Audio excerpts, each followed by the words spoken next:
It's a strong side, yeah. Happy with it, obviously. Fit and raring to go, obviously. Gutted for people like Gary and Ian Henderson who miss out on the last weekend. But the lads who come in got the chance to put the best foot forward, and yeah, we're happy with where we're at. Training went well yesterday, so captain's run tomorrow. So fingers crossed, and everyone comes through for the game nice and healthy. What's going to be key for victory on Saturday? Oh, I mean, like any game, you know, it is another game, you know. It's the basics of the game, etc. But being the best version of ourselves is absolutely the key. And yeah, I think, you know, the outcome is of what people think that we're chasing is a trophy, but we're not. We're chasing being the best version of ourselves when it matters the most, and we all know that it matters. But performing under that type of pressure is the next step for us. All the pressure is on you, and it's all to lose. Have you been able to deal with that Me personally, yeah. No, not easy, yeah. Not you personally, but the team. There's so much to lose, obviously. No, there's not. It's a game. It's a game of rugby, and we always challenge ourselves, and that's something that we do pretty well. You know, the week's been pretty abrasive, if I'm honest, in regards to what we need to be better at and where we need to take our game, and the expectation of making sure that our best is safe to last is key for us. And it's great news that Doris and Sheehan are fit to start. Yeah, obviously two players for the big stage, and they're fit and well, ready to go. I know it's not your first time to face your son in an international game. What is it like in the build up to such a big game with a Grand Slam on the line? Have their side been picked yet, has it come out their side yet? It's not come out yet, has it? Sure. No. Well, let's see whether he's picked first or not. What's it like in the build up to the game? Do you have conversations before it, or how do you approach it? I'll have a conversation, yeah. We don't ask questions that puts the other person in too much of a predicament, so I know that he's travelling over today. He's not staying too far from our house, actually. The grandkids are coming over today as well, so we'll be trying to poach them into our captain's run tomorrow, see if we can squeeze them to cheer for Ireland. We'll see how that goes. Yeah, I read back in January time that Owen said that his oldest son had an Ireland jersey because his granddad managed to tennis, that's why he's wearing it. I've told him to bring it, yeah, so we'll see what he wears on Saturday. It's great as well for Jimmy O'Brien coming into the match day squad. Yeah, that's the game, isn't it? You know, and Jimmy's not had as many match day involvements as he would have liked, you know, in comparison to what he's done over the last year or so. But it's funny, isn't it, how things work out? And you know, Stu McCluskey has been unbelievably unlucky in that regard. But Jimmy's versatility gives us good scope off the bench. Andy, it's Johnny Sexton's final Six Nations game this Saturday evening. Can I ask you specifically about how much development you've seen in him as a captain in the last 2 years since he took on that role? He understands that he's got the balance right, you know, and the competitive edge we all know is his point of difference, being able to control that, and what he's portraying to the rest of the group has been top draw, you know. I still think he's 100% getting better and better in that regard, and long may that continue into the World Cup. And in terms of the occasion itself, this Saturday going for a Grand Slam, how much does that factor into your preparation this week, or do you treat it like any other game? No, it's not any other game. We'd be stupid to think that, but it's another challenge for us. As I say, being at our best, the trophy isn't the factor. It's us performing that matters the most. You decided to go with Jensen Gibson Park to start with Conor Murray on the bench. Why did you go with that selection? Just a gut feel. Jameson's back with the team now for a couple of weeks. I mean, whilst the lads have been rehabbing away, you know, they've not been practicing with the team that much, and you know, the Farrell week allowed Jameson and Robbie and Tiger, etc., to get their feet under the table. So obviously, the more time that they can spend doing the rugby bits, training gives you the headaches that you want, doesn't it, in regards to selection. And you watch and look in training how Jameson played when he came off the bench, and we feel he's the right man to go and attack the game. In the Scotland game, one which Scotland had very little prolonged possession, and then ball breaks, and with Peter Manning clears it, and Johnny Sexton and him chase the ball right up the pitch and put the pressure on Scotland again. Could you just talk about the leadership within this group and the character that you've seen working with guys who maybe have that a bit more experience in the leadership group?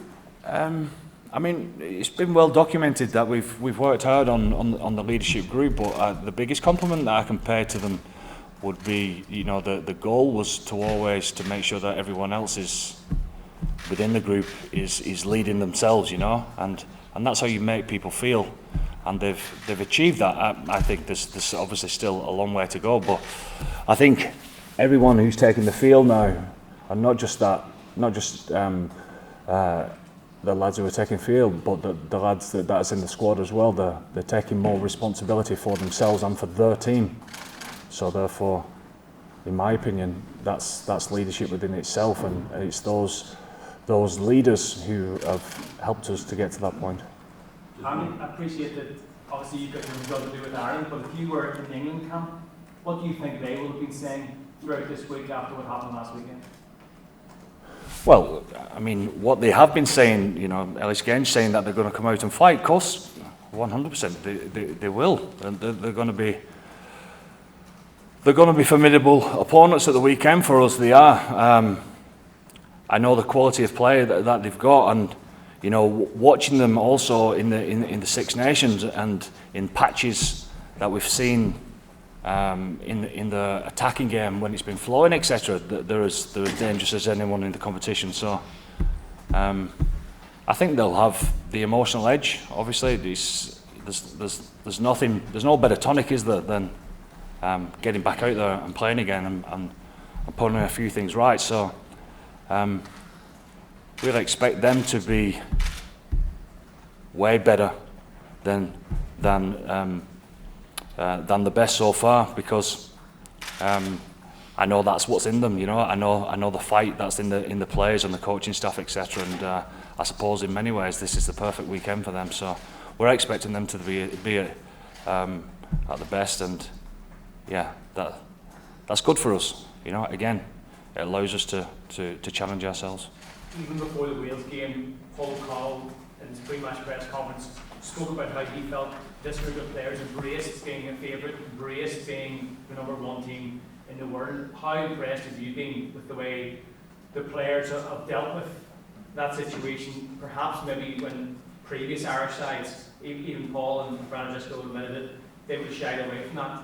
How pleasing is it that at the top level your guys are, if you want to use a better word, enjoying rugby and enjoying the moment and enjoying being the target for every other team in the world?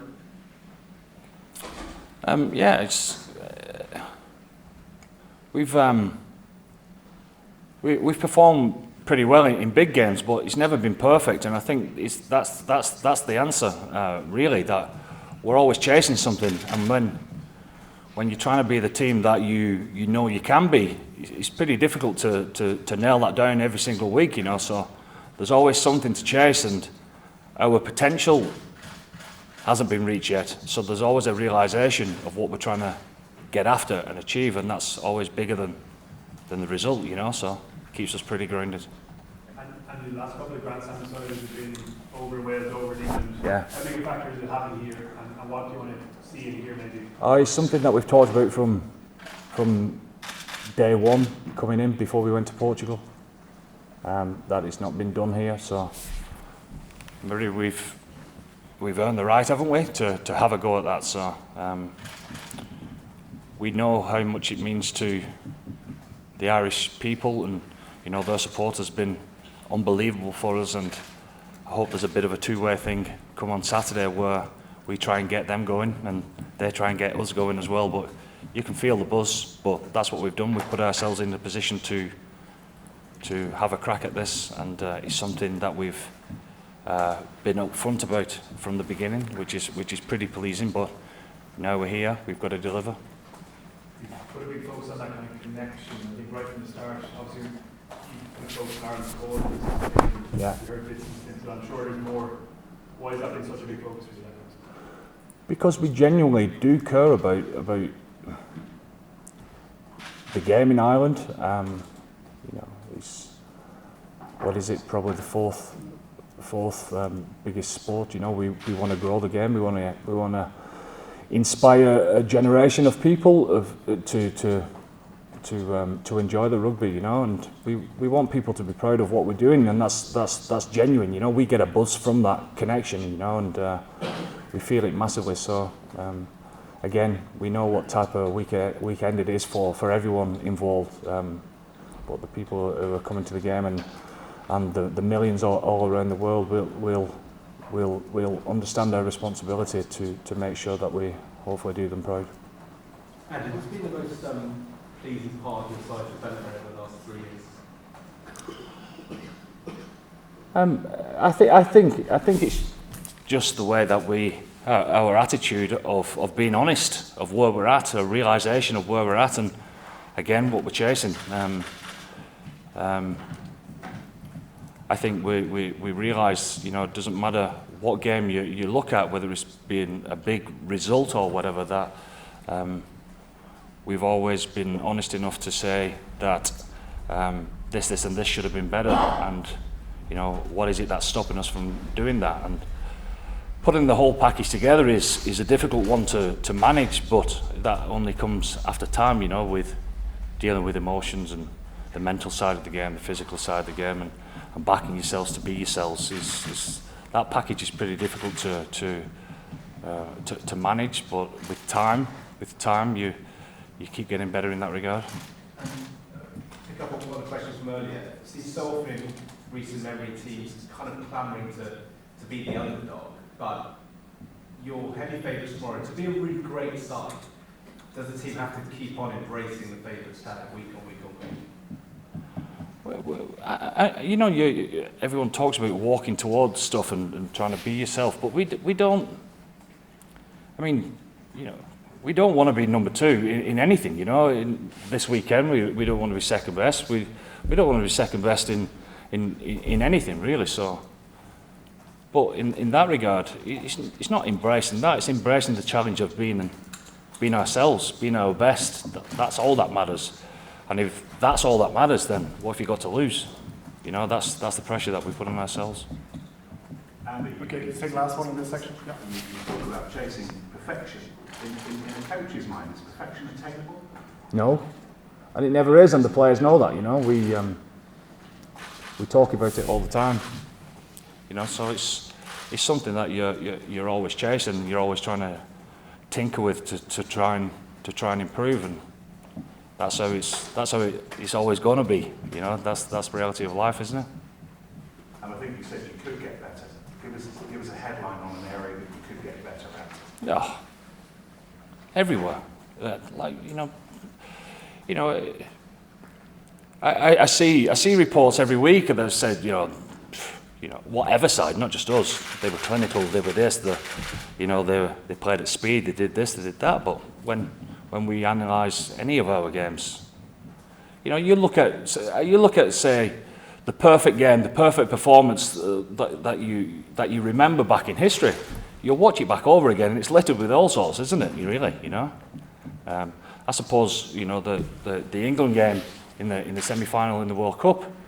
Wow, what a performance that was! And I was there watching it live, and I thought, whoa, that's a brilliant performance when it really mattered. But if you watch that back, there's all sorts of stuff that they would have wanted to improve on. So it's the same for us.